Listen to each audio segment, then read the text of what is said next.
those back in the dark ages, I was at Bible college. I actually went to a college specifically designed to help prepare people for ministry, missions work, pastors, youth pastors, whatever.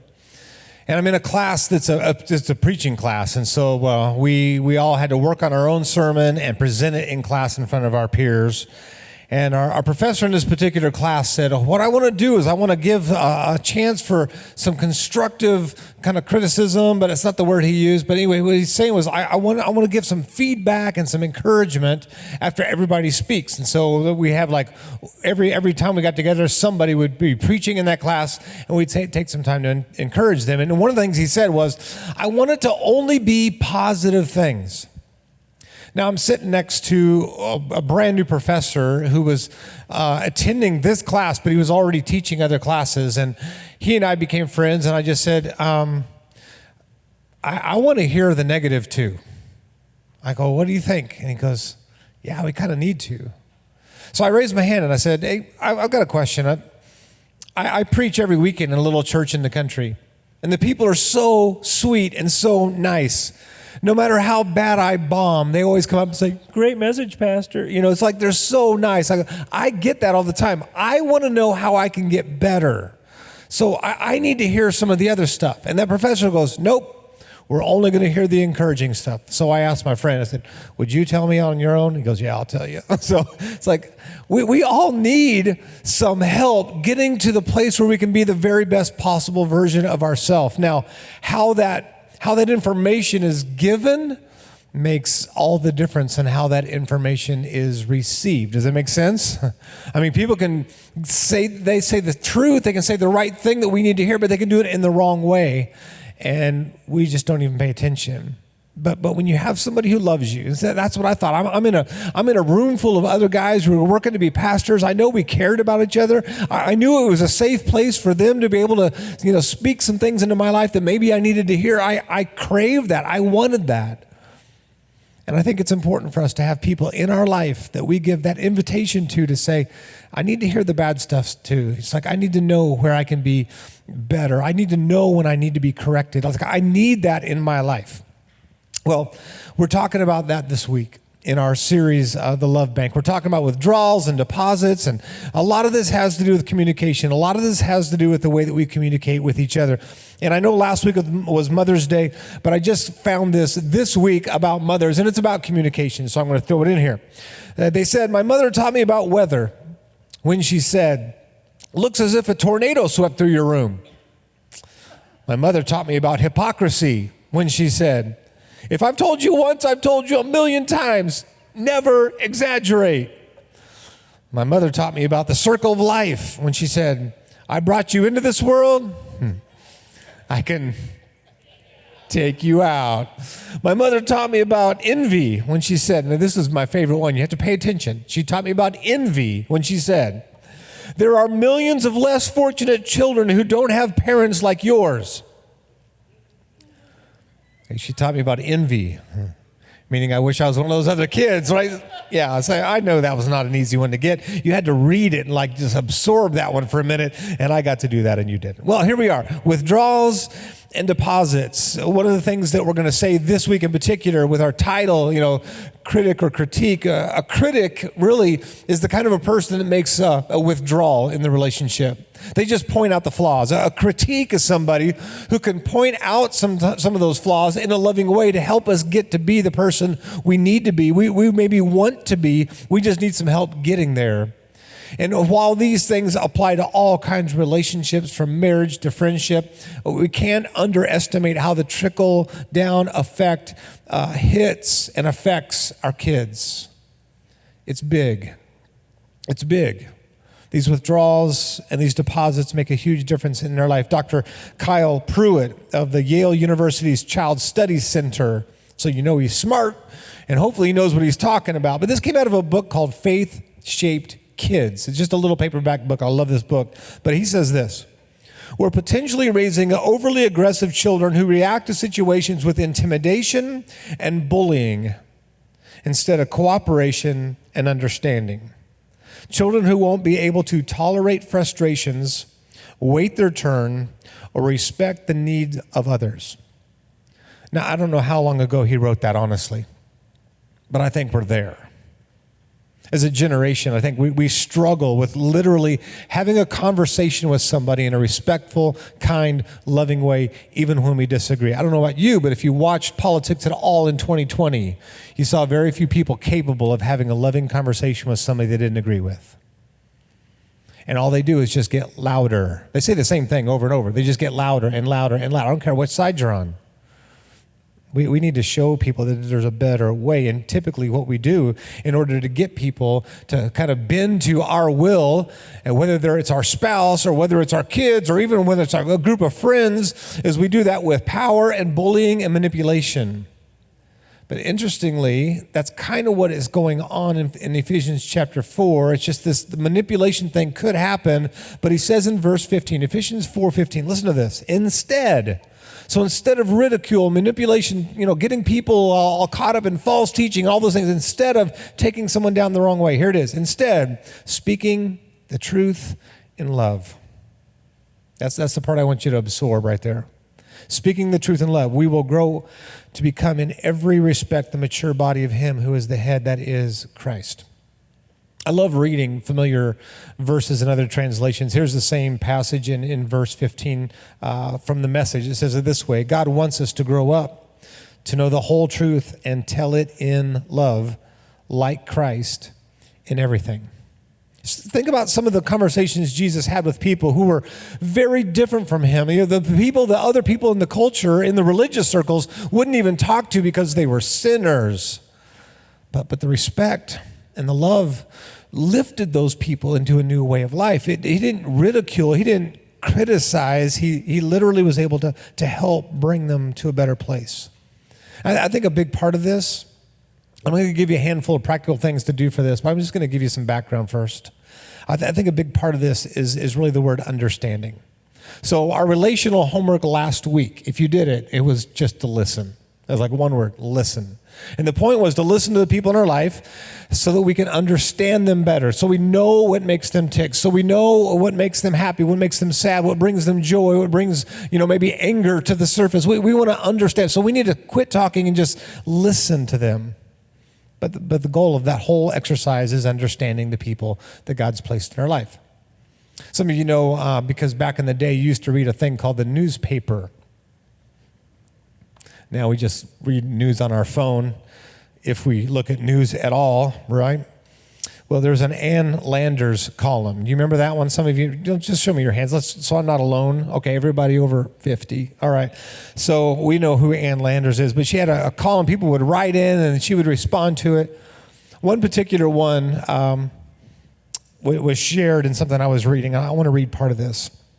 This is a grocery store checkout clerk once wrote to advice columnist Ann Landers to complain that she had seen some people buy luxury food items like birthday cakes and bags of shrimp without the whistle, with their food stamps. The writer went on to say that she thought all those people on welfare who treated themselves to such non-necessities were lazy and wasteful. So Ann Landers prints that, and then people get to respond, and she prints the responses. Two of them were this: I didn't buy a cake, but I did buy a big bag of shrimp with food stamps. So what? My husband had been working at a plant for 15 years when it got shut down. The shrimp casserole I made was for our wedding anniversary dinner, and it lasted us 3 days. Perhaps the grocery clerk who criticized that woman would have a different view of life after walking a mile in her shoes. Understanding. Another woman writes, I'm the woman who bought the $17 cake and paid for it with food stamps. I thought the checkout woman in the store would burn a hole through me with her eyes. What she didn't know was that the cake was for my little girl. It was her birthday. It'll be her last. She has bone cancer and will probably be gone in the next 6 to 8 months. We really don't know, do we, what other people are going through? And that's why we have to listen, so we can understand, so we know what's going on. And the moment we just begin coming in finger-pointed, critical, it's going to be withdrawals. And I think sometimes we're quick to do that, even with the people that we love the most, just because we're comfortable around them. And as soon as we see something, we just move in and we just let them have it, right? I came across a test. It was a marriage test of people kind of just consider, who are you married to? And it said, here's some of the questions. Does your spouse ever try to straighten you out? Does your spouse ever lecture you instead of respectfully discuss the issues? Does your spouse ever seem to feel that his or her opinion is superior to yours, like in every category? When you and your spouse discuss an issue, does he or she attempt to talk so much that you don't have time, and then when you do, they interrupt you?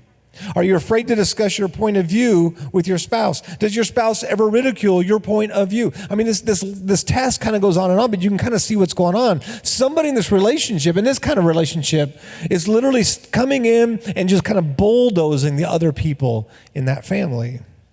So what would it look like to, Ephesians 4:15, speak the truth in love, and to speak it quietly on the front row? Just a little quieter, please. Thanks. So I'm going to give you 5 quick things. I don't know how quick they're going to be, just to be honest. All right, number 1, in conflict, communicate carefully. Here's how we're going to make deposits. And sometimes in interesting conversations, like conversations where we may not agree, but how can we get there? How can we help somebody else become a better version of themselves when we spot something that they may need some help with? How do we do that? Well, we communicate carefully. That's where it's got to start. I think there's a couple of examples of communicating clearly. As a pastor, I found these interesting just to me. I don't know if they are to you, but one Sunday morning, a pastor is standing back by the doors, as he leaves, and everybody goes through and shakes his hand and the whole thing, right? And people begin to comment on it, and he got an interesting comment, but let me set it up. So he gets up there and he says, some of you may be wondering about the Band-Aid on my face. I was thinking about my sermon and accidentally cut my face when I was shaving. And when he walked out, one of the people said, next time, I got an idea. Next time, why don't you think about your face and cut your sermon? So I don't know how careful that was, but that kind of stuff I kind of like resonate with, right? Another one, a guy was like me, like in college, he would go out to this little church in the country and he'd preach to this little church every weekend. And he came back and at school he had professors that he really cared about and he really wanted their input. And so he kept asking one of them to come and to see his little church and to hear him preach. And so this one professor finally showed up in his senior year, shows up, and this guy preaches his heart out and he walks out and everybody else is kind of left and he's talking to the professor and the professor says, well, that was warm. And he's like, really? And he goes, oh, I don't think you get it. He goes, you know what warm means, right? Not so hot. Not so hot, right? So maybe those aren't the best examples of what we're talking about here. If we're really going to help somebody, I think we just need to figure out how to say it in love. I don't know how many of you are fans of American Idol. I don't know how many years it's been out now. It's been a long time. But in the early years, we would watch the whole season, just kind of see what happened and kind of narrow it down. Each week we'd get rid of a few more people, and the talent and the ability is amazing. But I didn't really care about the whole season. I just liked the first couple weeks. You know why? Because that's when you had somebody who kind of walk into the room and they didn't look the part at all, and then they would just explode with this voice from heaven. You're like, whoa, you're like blown away. The next person would come in and you're like, who thought it was a good idea for them to come in here and sing? Like, who's making this judgment out in the parking lot, right? And then that's where Simon would go off. And that's why it was kind of so fun to watch, And he'd say something and they'd start crying. Well, my mom says that I'm a great singer. And Simon would just say something like, well, your mom's tone deaf, next.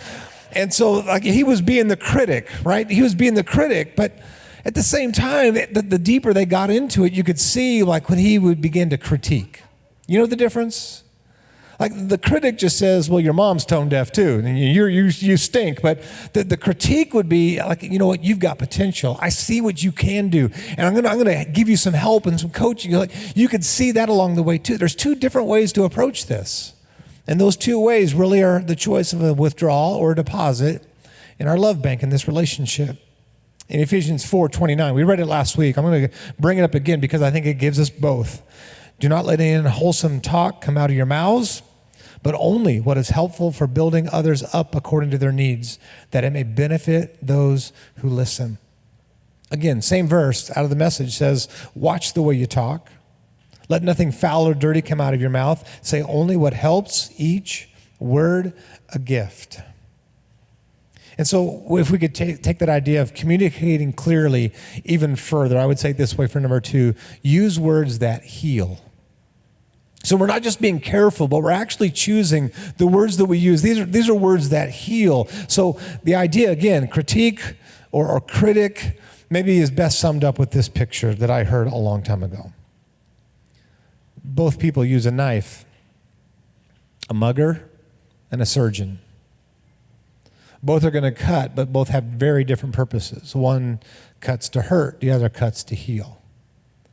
And sometimes no matter how carefully we say it, it might sting a little bit. But if they know it comes from someone who loves, know it comes from somebody who has their best interest at heart, they can sit through that conversation and maybe add and give some more thought and then listen some more. It's like when you know somebody cares, you know what they're for you, you're more prone to hear them out. Proverbs 13:17 says this, an unreliable messenger stumbles into trouble, but a reliable messenger brings healing. Those are the words we want to use. Another way that I've seen this over the years, especially through the church lens, is through notes. And every now and then I get a note, it says, hey, I got a suggestion, this or this or this. By the way, like years ago, I told our staff, you ever get an anonymous note that comes to the office, I don't want to see it, and whoever it's addressed for should never see it, just throw it away. So for years, we have never looked at anonymous notes because that's just a critic. If they can't put their name to it, they're not willing to actually sit down and discuss this. They may actually have a good point, but we don't understand the context. We don't know who's talking. We don't know what they mean by everything. So it could be just one line. That was stupid. I was like, okay, I don't know how to, what I did early on was I would take those and I would try to figure them out and it would just eat me up. And I finally just said, don't let anybody see those. That's just a critic. If somebody signs their name, you better get back to them, because they might have something we need to hear. Oh, we can learn from people. And we may or may not, at the end of the day, agree, but it's okay. It's like they put their name on it. That's a note. That's a critique. That's something somebody's saying, I'm willing to discuss this. There's helpful things right there. I mean, if you're looking for change, if you're looking to maybe have somebody in your family or a friend take a new step in the right direction, and you just notice where they're getting hung up and you want to help them, it's like there's so many things we can do, but we got to use words that bring healing. You've got to carefully choose those words. John Ashcroft, who is the former Attorney General, has an interesting thing to say about his dad. Listen to this carefully. He says, my dad had the foresight and wisdom not to say, I just want my kids to be happy. Listen to his explanation. He realized that the pursuit of happiness for its own sake is a frustrating, disillusioning, and often futile effort. Happiness usually hides from those who are spiritually addicted to its sugar, while it chases after those who make wise choices and who are caught up in something more lasting than the momentary excitement. Now, I know that was really deep. You could spend some time like I did just reading that through a few times. But it's saying if our goal is happiness, we're just never going to get there. If our goal is following God, making wise choices, we're going to be happy. It's like we're going to find that as the byproduct of following the one who knows us best and who loves us. Proverbs 10:11 says this, the words of the godly are life-giving fountain. The words of the wicked conceal violent intentions. Eugene Maddox tells this story. I'm not going to read the story. I'm just going to tell you, and I may miss some details, but I got the idea of the story. In 1970, he was 15 years old. In 1970, he's 15 years old, and he says about his mom, she rarely cooked anything. I mean, she only knew how to do beef stew. It was like the only thing she cooked, and it was like once every 2 to 3 years. He says, usually we just ate in cafeterias. And he says, then we get an invitation to someone's home, and he goes, I was so excited because we get like a home-cooked meal. Because this one night, we get this invitation to go to his mom's friend, also employer's house. And so they go to that house, and he is excited, and there's some other people there too. And there's one lady, her name is Addie, and she's African-American lady. And there's another lady that works with them. There's like 3 or 4 people, and he's just like halfway through the meal. He's just loving this food. Some of this food he's never had before, and he's loving this. But he notices that Addie's gone. And he didn't think of it at the time because he thought maybe she didn't feel well or whatever, so she had to leave. So his mom noticed as well. And on the way out, they're talking about it, and she said, well, I found out what happened to Miss Addie. Apparently, the host had grown up with the tradition that white people and black people never eat together. And so while we were all in the dining room, she was out on the patio by herself having her meal. And they both just like broken because this lady was so nice. They got to meet her, and then she went her own way out to the patio where she could have her own meal. He says 3 days later, because I came home and I was a little shocked. He says my mom was cooking, and it wasn't beef stew. It was actually a roast. And like it had been a couple of years since she'd cooked anything. I didn't even know she could cook a roast. And she says, tonight we're going to eat like kings and queens. And the table was all set up, and there was another plate. And he goes, well, who's coming? Who do you think was coming? Miss Addie was coming. He said, my mom was 100 feet tall that night. He said she died 3 years later. But that's the moment that marked me. See, it's one thing to have a lecture on racial reconciliation. It's another to have a meal and invite Miss Addie over. And so I say, while we want to choose words that are healing, the words that are healing, if they're not backed by the example, they just fall on the ground. They don't hit. But when the right example is in place, you don't even need that many words. You get what's going on. Your example speaks louder, than all those words. I've given a lot of thought to this, especially when it relates to the church. And I know it's easy to be critical of the church in America today. It's easy to write a book. It's easy to start a podcast and just rip on the church. I know it is. You can find stuff wrong.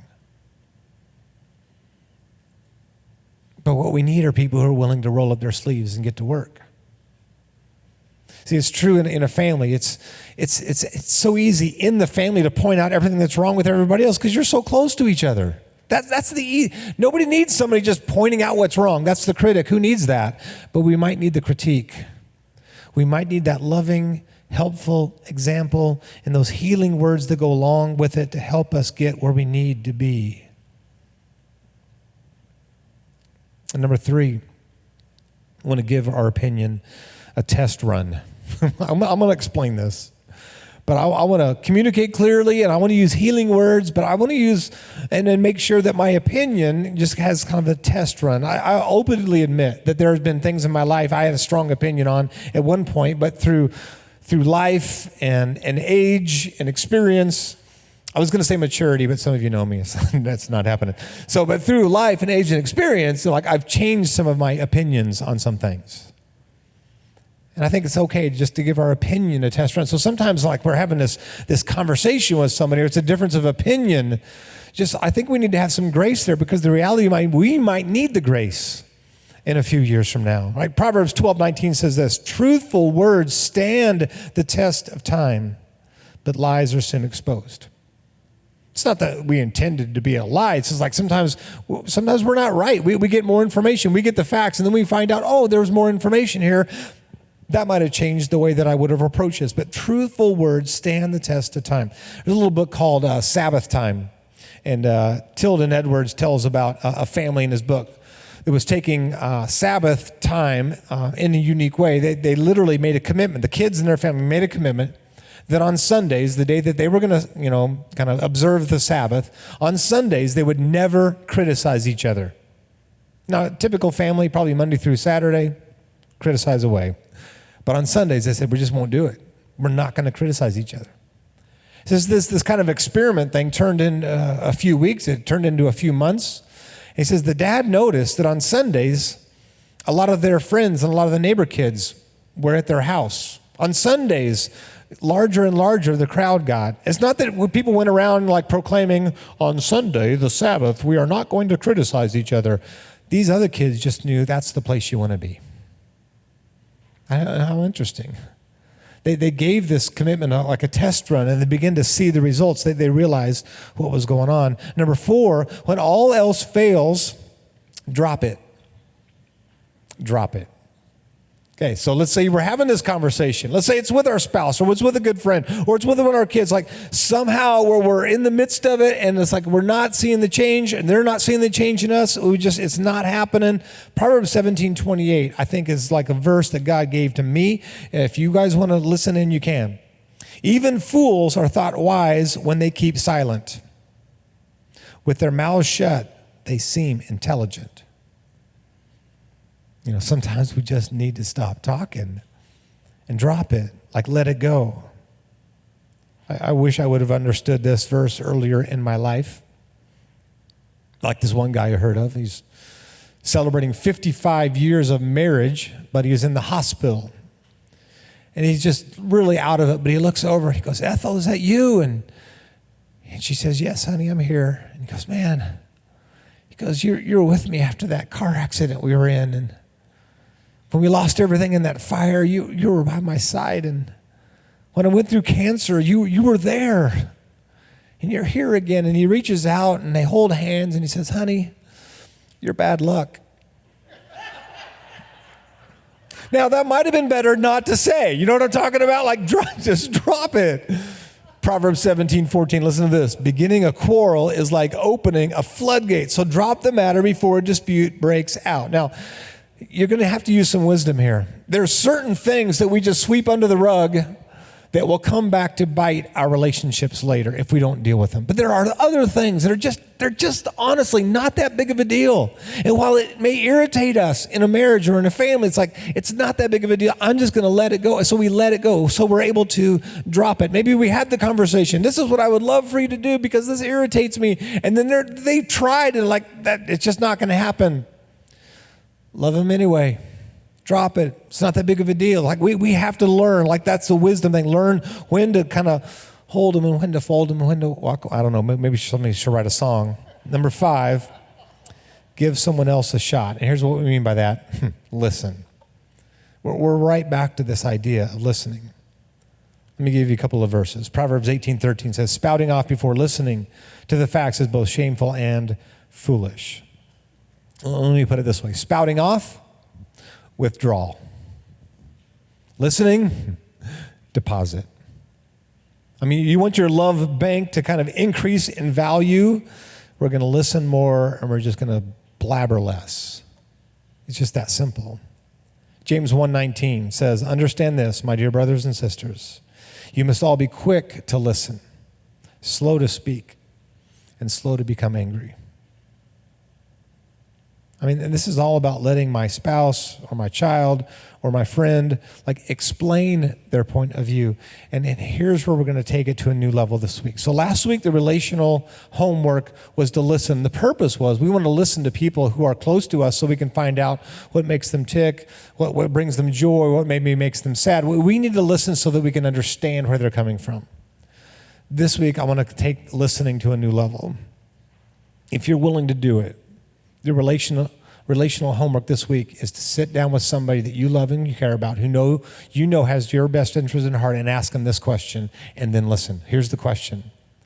What do you see in my life that if I changed, I could be more like Christ? You're going to have to put your big boy pants and your big girl pants on for that kind of a conversation. But go to somebody you know loves you and ask them that question. What do you see in my life that I need to change if I want to be more like Jesus? And then listen. They might just give you the nuggets that you need to make the next breakthrough. The band taught us a new song this weekend. This Jireh, Jehovah Jireh, provider. God will will see to it. He knows what we need, and he's provided. And I love tracking that idea all the way through the Bible. In fact, like Justin had commented about during our worship time, like there's a scene where Isaac is about to be sacrificed, and God stops him and says, no, I know this was the test, but I've provided for you a ram over here. But on that same hill, later Jesus would be sacrificed for us. God provided what we needed. And God continues to provide, but it's always been his plan. Ephesians chapter 1, before the foundations of the world were formed. I love this. It was God's plan to adopt us into his family. And the price was going to be the precious blood of his son, but he was willing to pay that before he ever made us. And he made us knowing that some would love him and some wouldn't. He made us anyway and gave his life for us. So in just a moment, I'm going to pray with you, but I just want you to know this. That relationship with God, the one he longs to have with us, is the relationship that will alter, affect, change, and encourage every other relationship that you have. It starts with him. And I want you to have that relationship. Okay, let's pray together. God, we thank you that as we come together, as we open your word, you speak to us. And God, your word does at times correct us. But we know your motivation. We know your heart. It is out of love. You want what's best for us, and you want this relationship with us. Father, I do want to ask that you would help every single person here. We're all in different relationships. We're all in different situations. But you know every situation specifically, like personally, intimately. You know the details. You know where we're flawed and where we've blown it. You know where they have. It's not a matter of keeping score of that stuff. It's a matter of, God, you could bring reconciliation and peace and healing. Because that's what you've done. You called us to be ministers of reconciliation, to bring people together. So God, give us what only you can do in those relationships. Help us to listen maybe better than we ever have. Give us those healing, loving words so that we can work through things with those that we love the most. But God, we just want to say thank you for providing for us the opportunity for a relationship with you, a holy, perfect, spotless God. And knowing our sin and knowing what we've been through, you still provided what we need on that cross to cover our sin. So thank you, God, for the offer of the invitation to have a relationship with you. In the name of Jesus we pray. And everyone said, amen. I asked the band to come back and just sing us part of this song that we just learned, or it's still new, it's still fresh. But I want you to work at getting these words. I want you to hear the truth of this, that God is providing exactly what we need. He knows us. I mean, he is enough. He's everything we need, and he can provide everything we need. If you need prayer after this, just make your way to the front. But right now, let's stand together. If you're online, you're joining us, and you have questions, you want to talk to somebody, just email us at office@community.cc. We'd love to talk to you. Okay, let's stand together. Let's sing this song.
Jonathan. If you need prayer, prayer team will be right here up front. Otherwise, I'll see you guys right here next week. Be blessed.